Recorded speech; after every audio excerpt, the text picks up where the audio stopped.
Halo semuanya, kembali lagi di podcast Cerita Gagal bareng Sigit. Gue akan ngobrol dengan tema yang seperti biasa, cerita-cerita gagal. Kali ini gue ada kedatangan seorang kolega gue yang kerja sangat jauh dari Indonesia. Selamat datang buat Niko Julianto. Hai Niko. Halo Sigit. Oke Niko, apa kabar Niko? Baik ya. Apa kabar Git? Baik juga alhamdulillah. Alhamdulillah. Senang bisa mengundang Niko nih karena udah lama ya kita nggak ketemu atau mungkin udah lama lah nggak makan bareng, biasanya makan bareng di. Iya, biasanya makan siang di pasar raya. Ya, gue dan Niko ini ya apa namanya pernah kerja di satu tempat yang sama dan ya suatu tempat. Jadi kenapa gue bisa undang Niko ya karena kenal gitu. Nah, boleh ceritain nggak Niko perjalanan karir lu dari awalnya maksudnya sebagai software engineer ya. Mungkin kalau lu punya kerjaan lain nggak perlu disebutin gitu ya. Kalau emang merasa tempatnya itu sangat privat, mungkin boleh kasih inisial atau warna atau apapun, yang penting nggak langsung menyebutkan nama gitu. Oke. Ceritain dong. Ini boleh nyebut nama perusahaan nggak sih? Terserah. Baiknya kalau misalkan emang ngerasa itu privat atau confidential, mungkin inisial atau warna juga nggak masalah. Oke. Ya gue nggak tahu sih apakah confidential atau enggak. Kayaknya sih enggak ya. Asal nggak ngejelekin. Ya jadi gue tuh start kerja 2016 di satu e-commerce, nggak terlalu gede. Belum lama ini dia nutup operation C2C dia. Waktu itu gue tuh diterima di sana bukan sebagai full time karena waktu itu situasinya gue belum lulus kuliah, jadi skripsi gue macet, terus gue iseng nyari kerjaan, tahunya diterima, tapi waktu itu kayak modelnya kayak intern gitu sih, ya intern di kontrak setahun. Waktu itu gue mulai sebagai programmer Java. Gue nggak terlalu mau nyebut itu sebagai software engineer karena kerjaan gue sebenarnya cuma ngoding doang. Ya ngoding doang di Java, tapi sebenarnya kerjaannya pada akhirnya full stack juga karena harus ngoding di pakai JavaScript. Waktu itu masih ngerasain pakai jQuery. Ya. Legacy ya. Iya, legacy itu sangat memusingkan. Pakai plain JavaScript juga, jadi waktu itu belum pakai framework. Vanilla ya istilahnya ya. Ya vanilla JavaScript paling cepat. Ya itu pengalaman awal-awal. Terus gue lulus kuliah, habis itu beberapa bulan kemudian gue pindah gue nyari perusahaan lain. Jadi gue berpikirnya gue pengen nyari learning opportunity. Sebenarnya dari dulu sampai sekarang, ketika gue mau nyari perusahaan baru itu selalu mikir learning opportunity. Terus gue diterima di startup lain. Gue sebut aja lah ya Traveloka. Di Traveloka itu awal-awal juga sebenarnya mirip ya. Gue ngerjain area ngoding Java juga. Tapi di Traveloka itu gue mulai kenal yang namanya microservice, terus cloud environment pakai AWS, dan juga belajar banyak tools yang sebelumnya gue nggak tahu kayak macam Terraform gitu-gitu. Di Traveloka gue tuh nggak nyampe 2 tahun, jadi mungkin 1,5 tahun kalau nggak salah. Habis itu gue berpikir again gue nyari learning opportunity, mencari kesempatan untuk belajar lebih banyak, dan pada akhirnya gue pindah ke perusahaan yang sama Sigit. Jadi ke startup hijau. Nah di Gojek, jadi di Gojek itu apa ya, menurut gue ketika gue pindah ke Gojek, gue banyak banget belajar hal baru. Paling simpelnya adalah programming language-nya atau bahasa pemrogramannya. Dari sebelumnya gue pakai Java full di 2 perusahaan sebelumnya, tapi ketika di Gojek gue mulai pakai Golang. sebelumnya gue nggak tahu Golang tuh kayak gimana, atau gue bahkan gue nyoba belajar beberapa kali tapi nggak ngerti-ngerti. Tapi pada akhirnya ketika harus pakai itu di kerjaan, ternyata tuh Golang tuh simple, gampang dimengerti, dan sampai sekarang kalau pakai Golang itu bisa dibilang relatif lebih cepat dibandingkan pakai Java atau bahasa lain. Oke. Ya. Jadi sekarang primary-nya Golang ya, bahasa utamanya.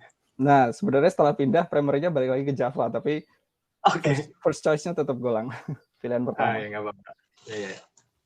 Ya, terus di Gojek tuh juga yang ngebentuk mindset gue sekarang. Gue sering banget kalau ditanya orang atau cerita soal pekerjaan itu selalu nyeritain di Gojek itu salah satu momen atau fase yang ngubah mindset gue di software engineering terutama. Jadi ada satu internal conference gitu waktu itu, salah satu petingginya Gojek, petinggi engineering Gojek namanya Sidu kalau nggak salah. Oke. Dia ceritain perjalanan dia sebagai open source evangelist atau apa gitu, dan menurut gue itu menarik sekali. Terus juga gimana engineering culture yang Gojek yang mengencourage atau mengencourage lah intinya untuk belajar dari list buku-buku yang harus dipelajari gitu. Terus gimana Gojek menggunakan open source dan kontribut ke open source itu yang menurut gue sangat menarik dan membuat gue berpikir bahwa banyak banget yang bisa dipelajarin di software engineering gitu yang sebelumnya gue nggak tahu.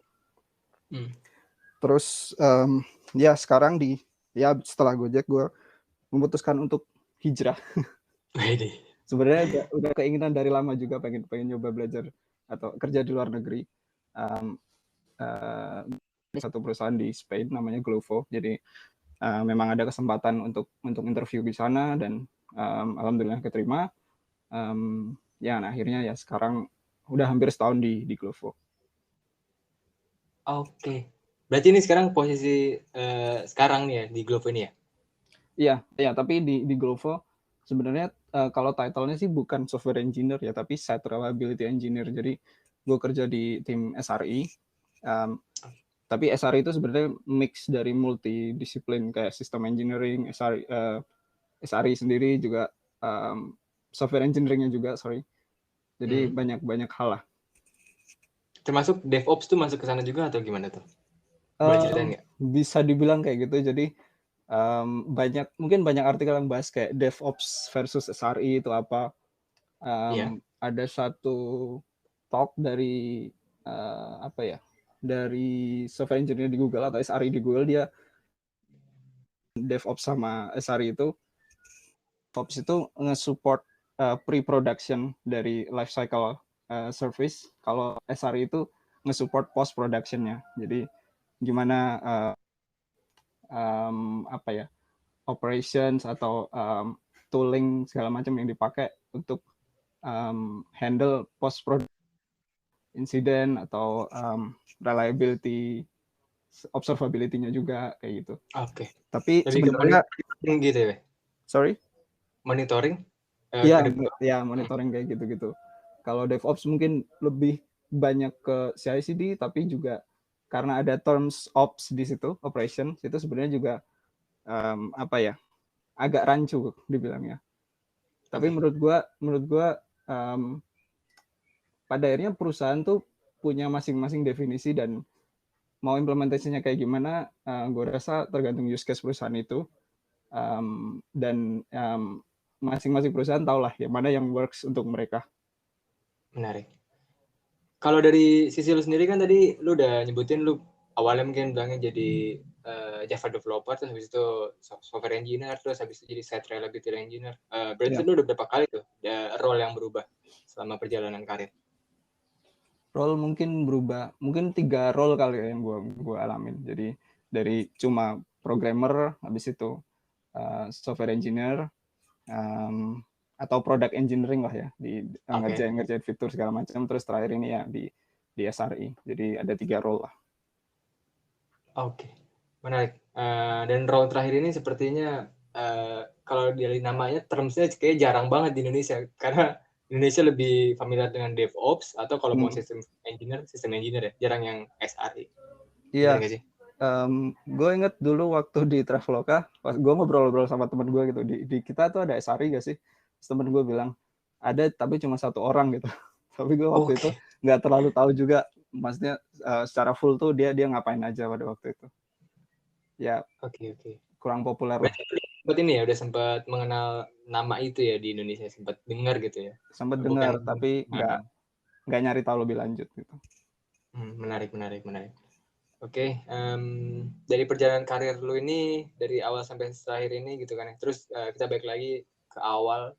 Nah, pernah nggak sih lu punya pengalaman gagal ya, entah itu di salah satu role yang pernah lu alami gitu di antara 3 role tadi? Apa tuh, boleh ceritain nggak? Kalau pengalaman gagal, sebenarnya menurut gue jadi software engineer tuh isinya banyak buat kegagalan. Isinya tuh cuma ini menarik nih. gagal gitu. Maksudnya dari yang kecil sampai yang merugikan perusahaan itu terjadi. Cuma satu hal yang gue ingat, satu hal yang gue selalu ingat itu adalah ketika gue tuh selalu pengen nyari opportunity untuk belajar sesuatu yang baru, ngerjain sesuatu yang baru, dan gue cepet bosan ngerjain sesuatu hal yang sama terus-terusan. Jadi ketika ada opportunity ngerjain sesuatu yang baru, gue ambil. Cuma masalahnya adalah gue nggak gue overestimate kapasitas diri sendiri. Jadi waktu itu gue ngerasa gue bisa ambil nih 2 project dalam 1 quarter sekaligus. Cuma yang sangat yang menurut gue bikin gue gagal adalah satu, overestimate kemampuan sendiri, terus nggak mikir bahwa itu hal baru yang nggak tahu nih bakal kayak gimana, bakal sebanyak apa yang harus dikerjain, bakal sekompleks apa technical learning curve-nya dan juga technical difficulties-nya. Yang pada akhirnya project-nya selesai, cuma ngaret berapa lama, mungkin 1-2 bulan ngaret dari target 1 quarter itu. Yang pada akhirnya sebenarnya impact-nya adalah 1, gue burn out, 2, perusahaan itu miss momen kesempatannya. Jadi kan kadang kalau bisnis itu ada waktu-waktu krusial yang ini harus di-tackle sekarang nih biar dapat marketnya, atau timing itu penting di bisnis. Jadi itu gue sih berpikirnya keputusan gue waktu itu untuk nge-handle itu semua sendirian tuh pada akhirnya impact ke bisnis perusahaan juga. Dan saat itu lu merasa bersalah, sedih, atau gimana tuh perasaan lu? Ya bersalah, cuma mungkin lebih berat ke burnout-nya, karena setelah ngerjain itu semuanya, jadi buat gambaran aja ya, sebelumnya gue yang dari cuma Java programmer, habis itu gue harus ngerjain 1 project di front end pakai framework React dan juga Redux. Pada waktu gue pusing banget untuk mengerti apa 2 hal itu. Di sisi lain, gue juga harus mengerjakan project untuk CI/CD pipeline dari backend service, termasuk front end-nya juga. Jadi Terraform, AWS, juga front end framework itu dalam 1 waktu, karena itu sebenarnya 1 project. Cuma kalau kita bagi secara teknologi layernya itu ada 2 hal yang kontras banget, yang ini harus dikerjain bareng gitu. Karena ya tiap minggu kan kita butuh progress kayak gitu. Mungkin sebenarnya kalau gue waktu itu berpikir kerjain salah satu dulu deh kayak gitu, itu mungkin bisa kayak gitu. Tapi pada waktu itu gue berpikir bahwa dalam 1 sprint ya udahlah kerjain dalam waktu bersamaan. Tapi ya planningnya kacau, eksekusinya juga agak kacau waktu itu. Dan menarik. Ya technical complexity-nya sih sebenarnya yang bikin akhirnya gue burn out. Saat itu lu condong kemana tuh? ketika lu ngerjain, anggapnya kan lu front end dan back end service gitu ya. Itu Iya. lu condong ketika mengerjakan, apakah sebenarnya gue kayaknya lebih condong bisa menyelesaikan ini di back end dulu gitu, atau sebenarnya sama sekali udahlah dikasih bandwidth 50-50 aja gitu. Kasarnya dibagi dua. Waktu itu gue berpikirnya adalah pertama gue harus nyelesain si CI/CD pipeline dulu nih, delivery pipeline-nya dulu. Karena gue pikir kalau itu udah selesai, development bisa jalan dan ya udah tinggal jalan gitu. Tapi karena gue ngerjain dua hal, meskipun gue condong ke infrastrukturnya dulu, pada akhirnya kayaknya nggak maksimal sih hasilnya. Jadi setelah itu selesai, infrastruktur selesai, gue ngerjain software development-nya, masih banyak hal yang harus dibenahi lagi. Gue mesti balik lagi ke banyak problem di infrastrukturnya gitu. Menarik, ini pengalaman yang bisa, semoga teman-teman tidak mengulangi dari kejadian yang dialami Niko ini. Iya, jangan overestimate lah. Ya, siap. Terus kalau pengalaman gagal lain nih, kan lu juga tadi kan pindah-pindah role. Pernah nggak sih ngalamin kayak dari role satu ke role yang lain, kan pasti beda kan challenge-nya. Nah, gagal apa sih yang lu alamin saat pindah role? Boleh ceritain nggak? Kalau ketika pindah role, misalnya ketika satu contoh aja kali, pas gue mulai kerjaan di Glovo ini, gue nggak tahu itu orang menyebutnya gagal atau enggak, tapi menurut gue tidak maksimal dan ngelihatnya itu tidak sesuai konteks. Jadi yang terjadi adalah ketika gue masuk role SRE ini, gue berpikirnya adalah untuk implementasi praktis atau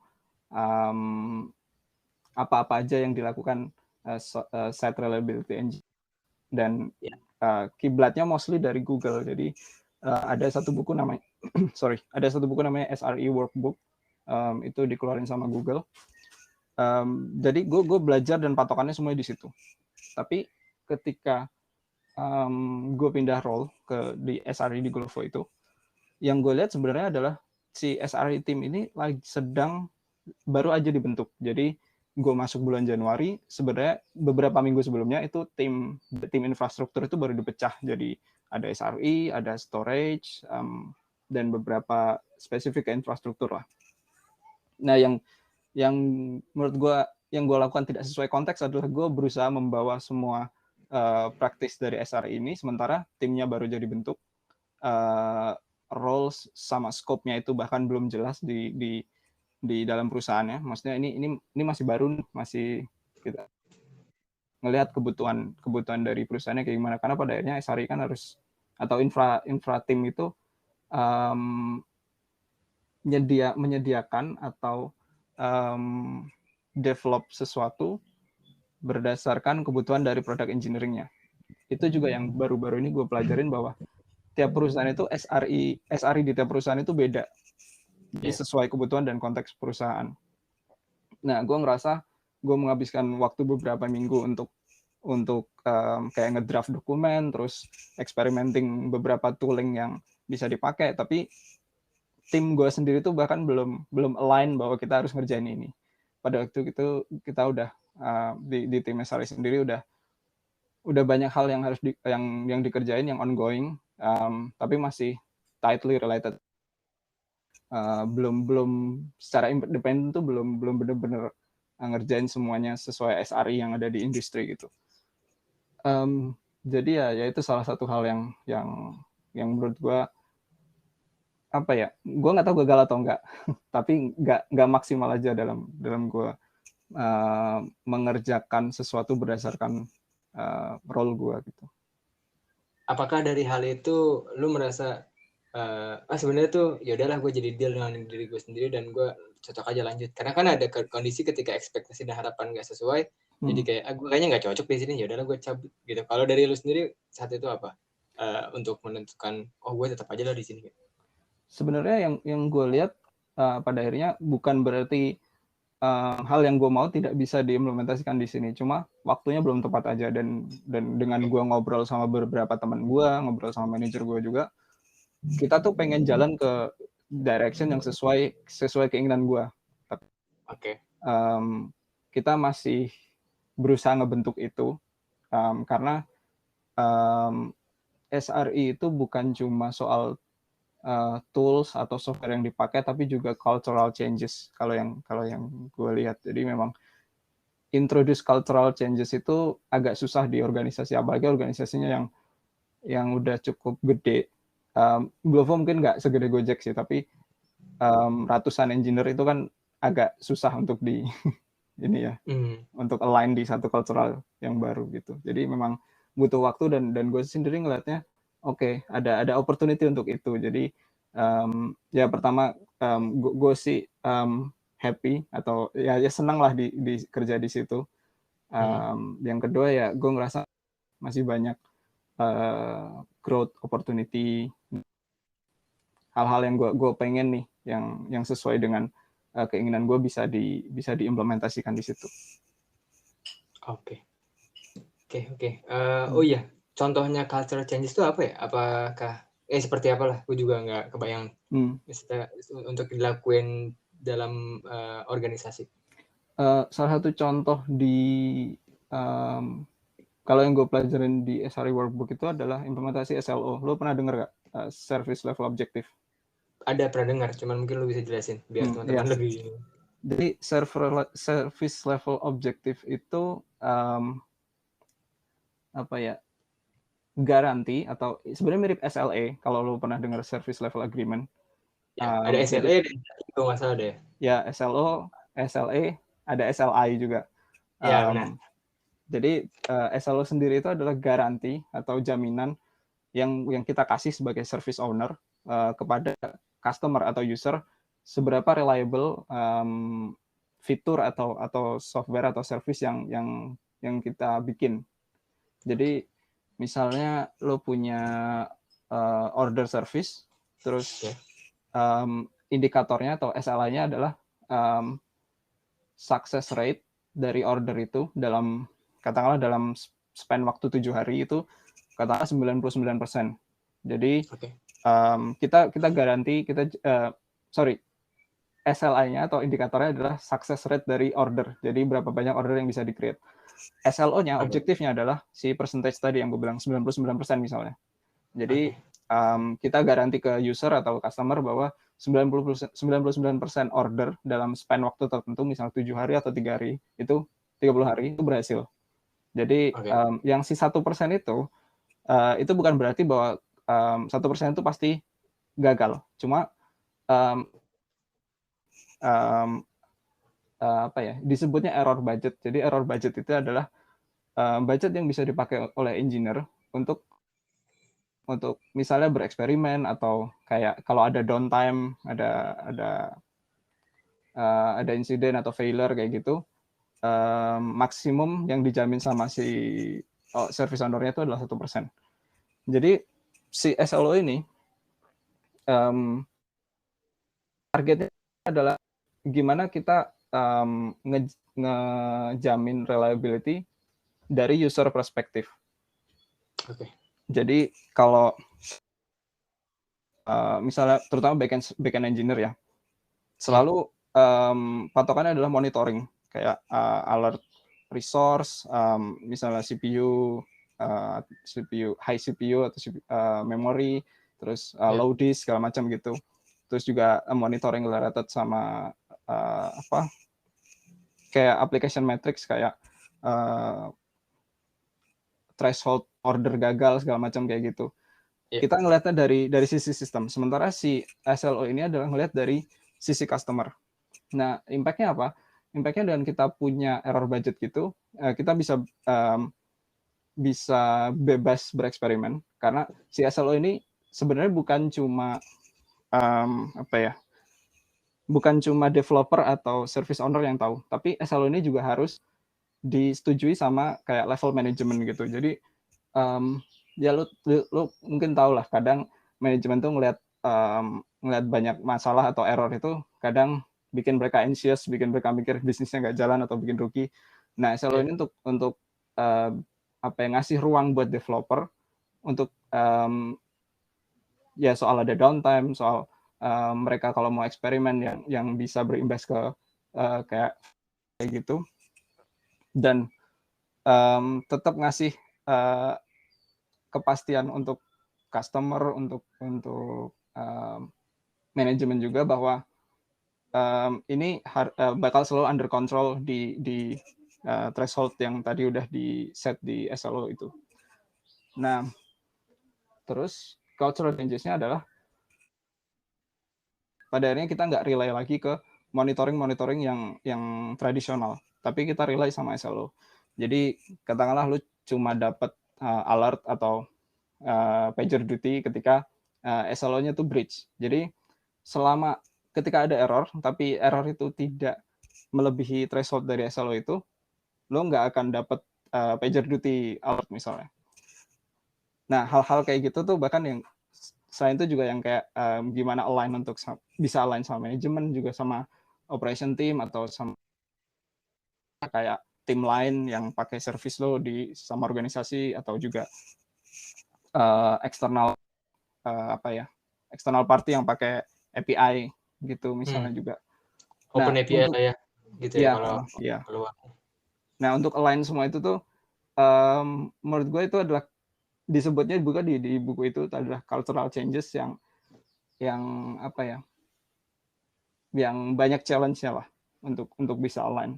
Lo satu align sama engineering timnya aja itu gimana buat mempromosikan ini ke engineering team untuk semua orang untuk setuju dan align.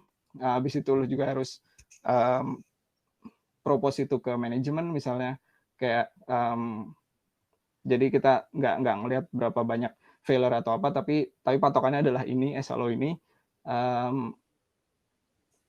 Ya, kind of itu cultural changes yang bisa jadi salah satu contoh gitu. Oke, menarik sekali dengan penjelasan ke ini ya, ke SLO ini. Terus sorry itu mungkin agak belibet ya, gue juga agak bingung juga ngejelasinnya. Nggak apa-apa. Kalau dilihat dari sisi engineer sendiri, ketika misalkan dikasih threshold 99, tapi suatu hari itu ada, atau bukan suatu hari lah, beberapa hari itu ada yang turun langsung 95 atau 90. Mungkin kalau dari sisi perusahaan bisa kayak ngasih, oh ini ada keringanan atau bisa dibilang ada cashback ke si klien ya. Kalau dari engineering sendiri ketika mengalami hal seperti itu tuh apa sih sebenarnya resiko atau impact-nya sendiri ke engineer? Apakah engineer dituntut karena gimana nih, nggak reliable nih atau gimana? Ya, jadi ada perbedaan antara SLO sama SLA. Nah, SLO ini terms yang dipakai ya untuk day to day di engineering. Kalau SLA itu impact ke financial penalty biasanya. Jadi kalau SLA-nya nggak dipenuhi, biasanya ada financial penalty kayak gitu. Tapi kalau SLO sendiri, salah satu fungsinya sebenarnya adalah sebagai data point untuk atau untuk memutuskan fokus atau prioritas software development. Jadi kalau kita tahu SLO-nya itu tidak terpenuhi, salah satu action point atau kewajiban yang harus dilakuin sama tim engineering-nya adalah ya harus fokus ke reliability. Misalnya next sprint, ya kita harus benerin nih kayak gimana, misalnya untuk analisis insidennya, terus action item apa aja yang harus dilakuin supaya insidennya nggak terulang lagi, terus improve monitoring atau logic dari aplikasinya sendiri supaya nggak kejadian lagi lah isu kayak gitu. Terus proper capacity planning segala macam kayak gitu, banyak hal yang bisa dilakuin untuk atau difokusin ketika kita tahu nih SLO-nya breach.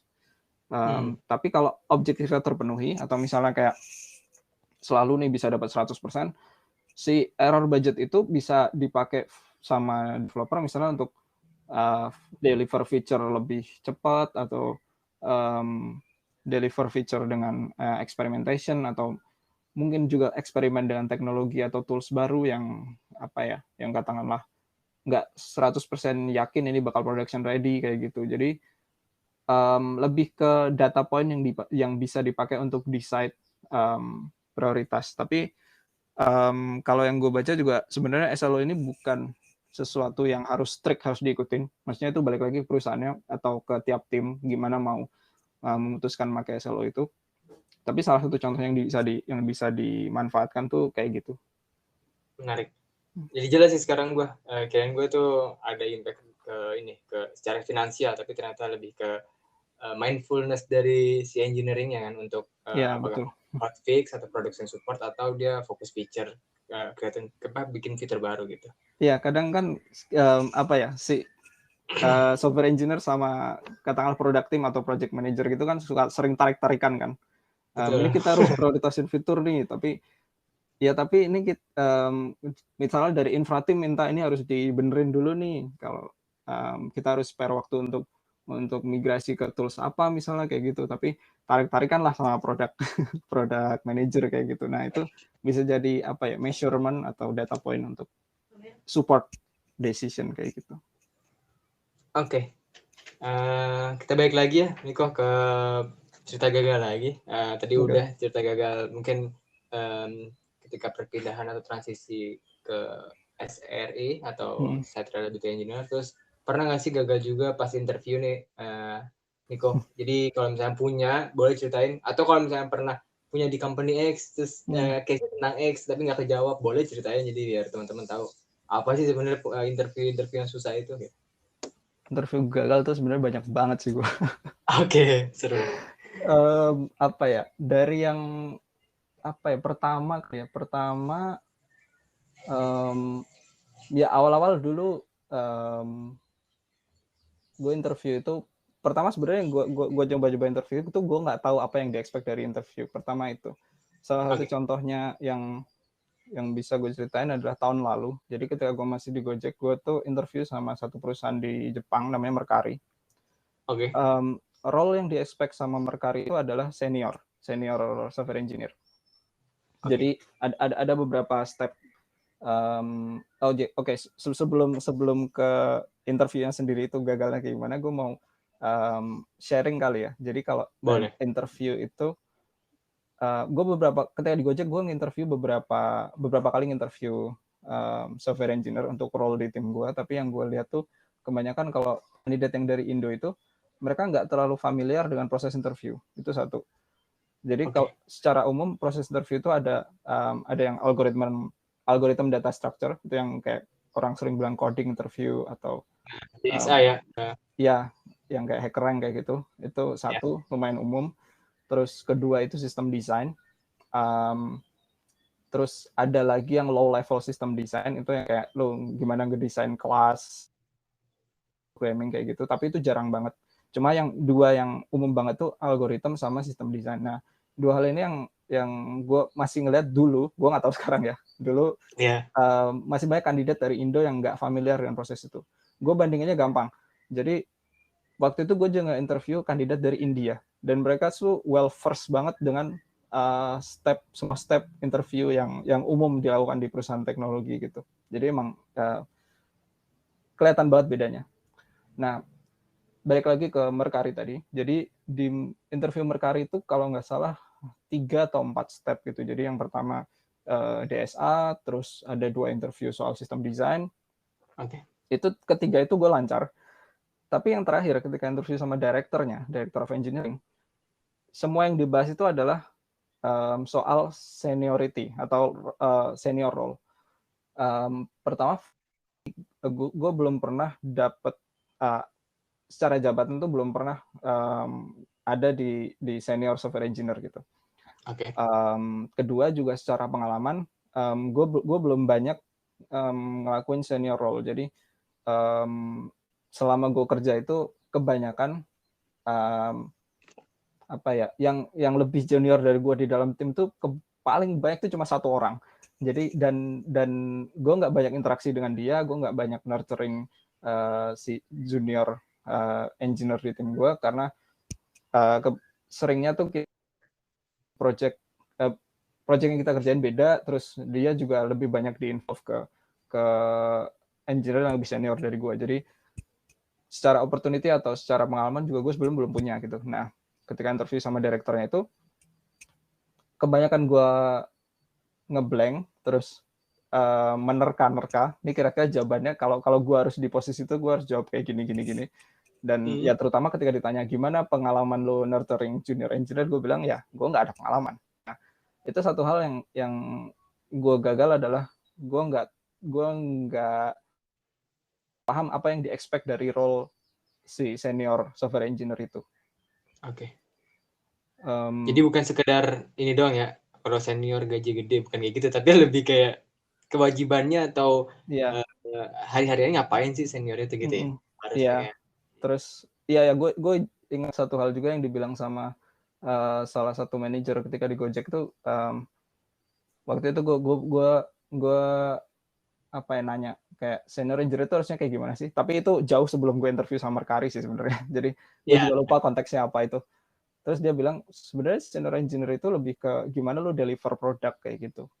Kalau yang dia bilang menurut dia kayak gitu. Jadi ya mungkin dari deliver produk itu impact-nya juga sebenarnya banyak, kayak gimana lu nge-lead dari project itu. Terus ketika lu nge-lead project kan lu di dalam tim yang isinya banyak beberapa engineer dengan level yang berbeda. Jadi mungkin juga pada akhirnya ngarah ke gimana nurturing junior engineer dan keep semuanya align sama goal dari project itu sendiri. Menarik. Ada lagi sebelumnya ini pas kalau di interview terakhir ini tadi istilahnya bar racer bukan sih atau beda lagi istilah yang di director engineering interview? Mungkin bar racer ya. Kalau gue lupa sih dia nyebut bar racer atau enggak. Cuma ya mungkin mirip-mirip. Di Gojek juga sebenarnya kayak gitu kan. Betul, di last step itu malah bukan lebih teknis, lebih kayak daily life atau bukan daily life juga sih, keseharian kita ketika mengalami permasalahan itu kayak gimana. Jadi lebih pengalaman sih itu. Dan kalau kita emang beneran pengalaman, jawabannya pasti bakal alami. Tapi kalau bohong ya ketahuan aja, terlalu wise banget. Beda kan orang yang wise sama yang berdasarkan pengalaman. Betul ya. Kalau dari sisi wise kan memang tergantungnya tapi tidak dijalani. Ya, Oke, benar-benar. ada lagi nggak interview lain yang mungkin bisa diceritain gitu? Interview lain, gue interview sama ByteDance sama TikTok juga. Itu gue rasa interview paling capek sih karena sampai 4 kali dan semuanya isinya coding sama sistem desain. Jadi 2 hal dalam waktu 1 jam dan itu dilakukan 4 kali. Itu beda orang gimana tuh? Beda usernya ada banyak atau gimana tuh? Berkali-kali? Iya, bukan beda user ya. Pertama yang kayak sama habis itu sama manajer. Kayaknya sih dua itu, tapi masing-masing role itu ada 2 orang yang berbeda lah. Jadi pertanyaannya sama, model pertanyaannya sama, DSA sama sistem desain, tapi dilakuin sama orang-orang yang berbeda gitu. Itu satu, prosesnya panjang juga, kayak level soal di mereka itu susah menurut gua, jadi bikin capek gitu. Lebih capek mana tuh, DSA-nya atau sistem desainnya? Atau kayak apa sih contoh sistem desain yang menurut lo itu saat itu susah banget gitu? Kalau yang bisa diceritain. Gue juga udah nggak inget sih. Kalau gue pribadi sebenarnya sistem desain lebih apa ya? Gue lebih bisa handle interview sistem desain daripada DSA, karena DSA kalau bener-bener nggak tahu tuh jadi cuma bisa diem aja mikirnya harus kayak gimana nih. Tapi kalau sistem desain karena mostly itu theoretical, gimana kita tahu cara ngedesain sistem yang scalable gitu, gue lebih comfortable atau lebih nyaman untuk jawab pertanyaan sistem desain. Jadi sebenarnya lebih condongnya lebih beratnya tuh di DSA-nya sih. Itu kalau gue pribadi, gue masih harus spare waktu sebelumnya untuk preparation, paling nggak seminggu kayak gitu. Oke. Menarik. Ada lagi nggak? Apalagi ya? Sama atau mungkin pas pertama gede. Boleh perusahaan gede boleh. Kenapa? Ya maksudnya kalau mau ceritain yang tadi perusahaan gede boleh. Atau kalau emang nggak ada, yang cerita pas awal kerja bisa jadi kan ada ini kan, ada apa namanya kayak nyoba-nyoba dan saat pertama kali interview nggak tahu apa-apa. Oh iya, pertama kali interview Sebenarnya pertama kali interview kalau yang paling pertama itu yang gue jadi Java programmer itu, gue sebut aja lah di Eleven nih ya. Oke. Itu sebenarnya agak lucu sih karena gue yakin banget gue ngelihat pamfletnya itu adalah project management, tapi pada akhirnya gue diarahin ke jadi programmer karena gue ditanyain lo mau ngoding nggak, terus gue bilang ya mau aja, gue bilang gitu ya. Pada akhirnya harus jadi jadi Java programmer. Dan waktu itu ditanyainnya tuh sebenarnya lebih ke apa ya, gimana pemahaman gue soal backend system gitu. Jadi kayak API, terus database kayak gitu. Bener-bener apa ya? Pokoknya hal-hal yang kita paham di kuliah lah, yang diajarin di kuliah. Jadi nggak terlalu susah. Tapi kalau pertama kali pengalaman interview pertama kali yang bener-bener sesuai kayak standar gitu, itu di Traveloka. Jadi Traveloka itu pertama yang ngasih soal HackerRank gitu, habis itu kalau lolos baru dipanggil untuk interview. Gue waktu itu, tapi satu session itu dibagi jadi dua, jadi DSA sama sistem desain. Nah itu yang gue nggak tahu, yang gue bener-bener nggak tahu ini bakal ngapain di situ. Gue juga nggak menemukan resource atau bahan kira-kira interview di Traveloka tuh kayak gimana gitu. Nah pada waktu itu untungnya adalah gue masih apa ya, meskipun gue nggak prepare soal DSA itu, gue masih ada lah sisa-sisa preparation ketika ngerjain HackerRank gitu.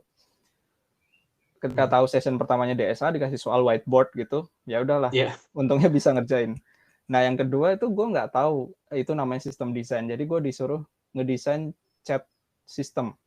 Yang gue lakuin adalah gue ngabisin banyak waktu untuk bikin data structure di database-nya, table-nya kayak gitu. Terus misalnya ngedesain kelasnya kayak gimana, gue nggak tahu waktu itu soal load balancer atau gimana milih database-nya, terus caching layer kayak itu gue nggak tahu sama sekali. Jadi itu pengalaman interview yang pertama yang apa ya, yang sesuai dengan pattern banyak perusahaan di Indo maupun di luar kayak gitu. Itu pertama kali, dan gue setelah itu baru nyadar, oh iya ya. Jadi sebenarnya gue dari awal udah kayak gitu, tapi gue sendiri nggak nyadar gitu. Tapi beruntungnya lu itu keterima waktu itu ya. Jadi sebenarnya itu kayak jadi ini aja simpanan buat masa depan gitu kalau lu tahu tipenya seperti itu nanti. Iya, untungnya bisa keterima. Oke, Niko. Tadi kan kita udah ngomongin tentang kegagalan. Nah, menurut lu nih, bisa nggak sih kita tahu kalau misalkan kita ini melakukan sesuatu gagal. Jadi gimana sih caranya kita mengenali kalau kita itu gagal di suatu project atau di suatu hal gitu. Kita identifikasi bahwa itu tuh gagal atau itu tuh bukan gagal. Kalau dari lu sendiri gimana? Sebenarnya kalau project itu, menurut gue yang penting ketika ngerjain project adalah gimana kita nge-define scope-nya. Jadi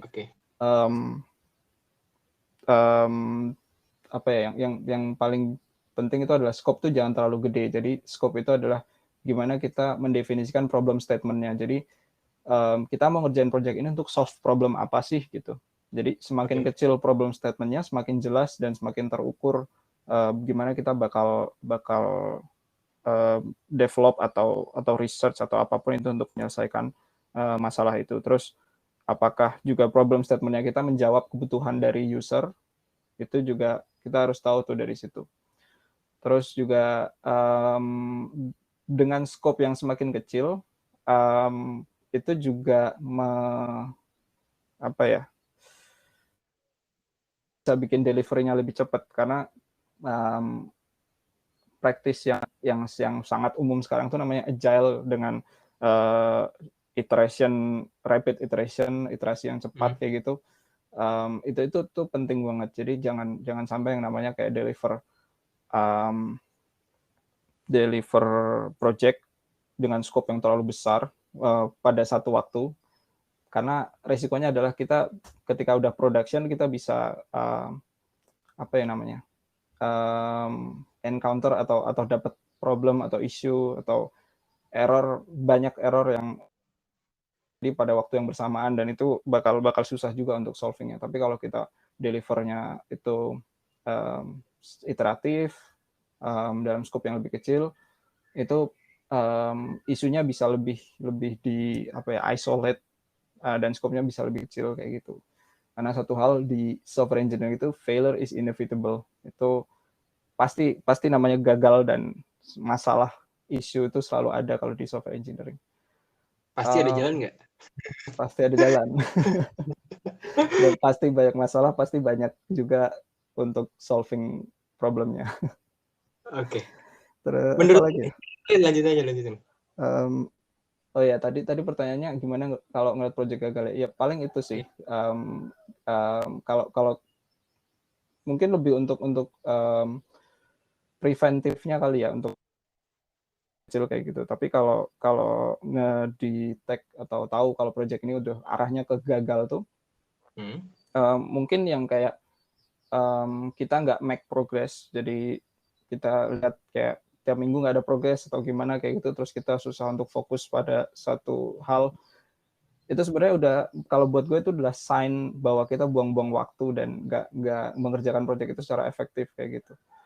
Terus apalagi kalau itu benar-benar hal baru ya, yang kita nggak tahu.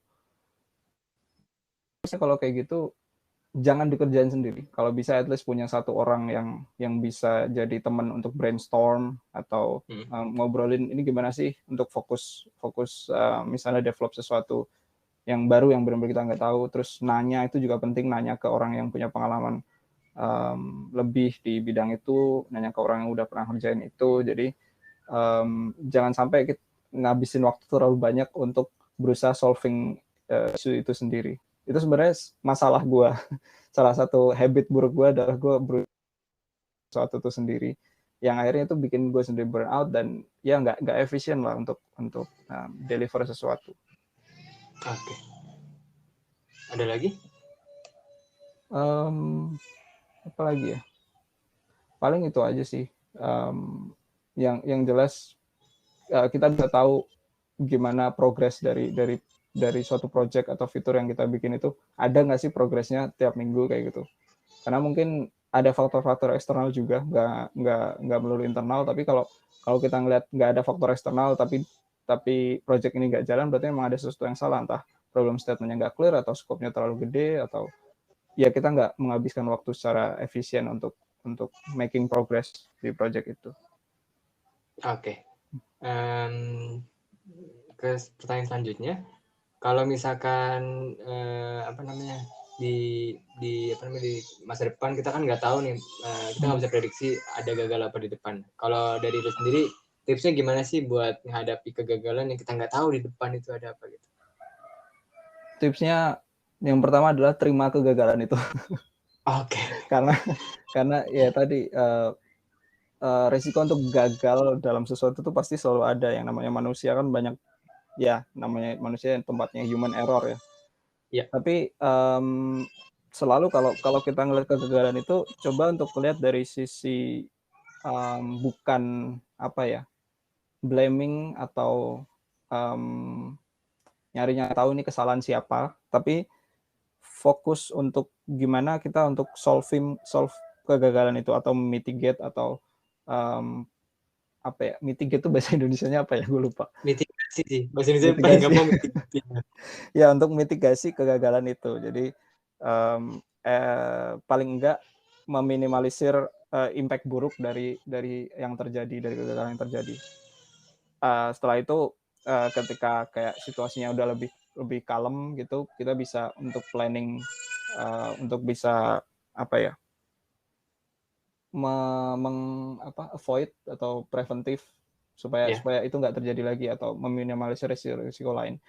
Karena sebenarnya balik lagi contoh yang gue pakai adalah ketika gue kerja, jadi namanya kayak handle production issue atau insiden kayak gitu kan, orang kan pikirannya selalu panik ya. Jadi kadang orang nggak bisa berpikir dengan jernih, apalagi kalau di berusaha solving issue, terus lu juga ditongkrongin sama manajer atau sama level yang lebih tinggi, itu kan bikin makin panik, makin nervous ya.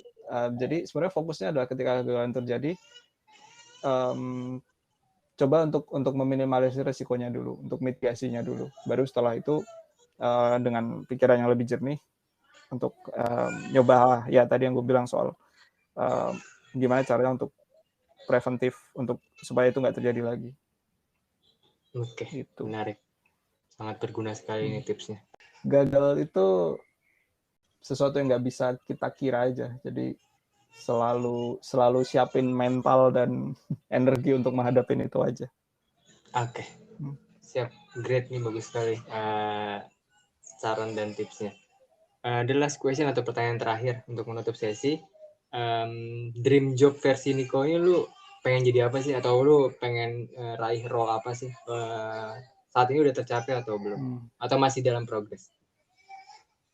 Saat ini belum tercapai, masih dalam progres, ya. Tapi kalau dream job versi gue, yang sebenarnya dari dulu gue pengen adalah, sebenarnya ada dua, antara gue bisa kerja di perusahaan gede, di big tech company, yang kayak model FANG kayak gitu, atau di software as a service company. Software as a service atau platform as a service. Contohnya apa ya? Oh, Vercel, Netlify kayak gitu atau Amazon yang AWS gitu ya? Ya, model-model kayak ya bisa dibilang Netlify, terus kalau service tuh kayak misalnya Datadog atau Elasticsearch gitu-gitu. Kenapa? Karena balik lagi dari tujuan awal gue kerja yang sampai sekarang masih gue cari adalah learning opportunity. Gue selalu berpikir bahwa di perusahaan-perusahaan gede atau perusahaan-perusahaan yang disebut platform as a service atau software as a service itu problem yang mereka solve itu cenderung berbeda atau cenderung lebih spesifik ke bidang-bidang tertentu di computer science, dan itu cenderung berbeda dari perusahaan-perusahaan teknologi pada umumnya yang direct serving ke customer. Salah satu contohnya adalah mereka itu sangat concern dengan namanya reliability dan performance. Dan dari situ itu sebenarnya satu hal yang menurut gue sangat menarik untuk gue belajarin. Jadi hal-hal yang berkaitan dengan sistem engineering dan hal-hal yang low level itu buat gue adalah learning opportunity yang sangat gue inginkan gitu.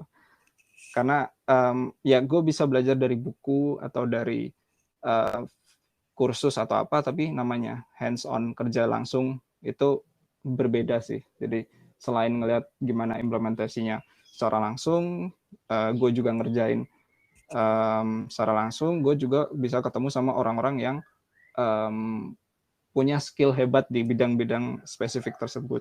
Jadi ya itulah yang masih gue cari sampai saat ini. Bagus banget nih.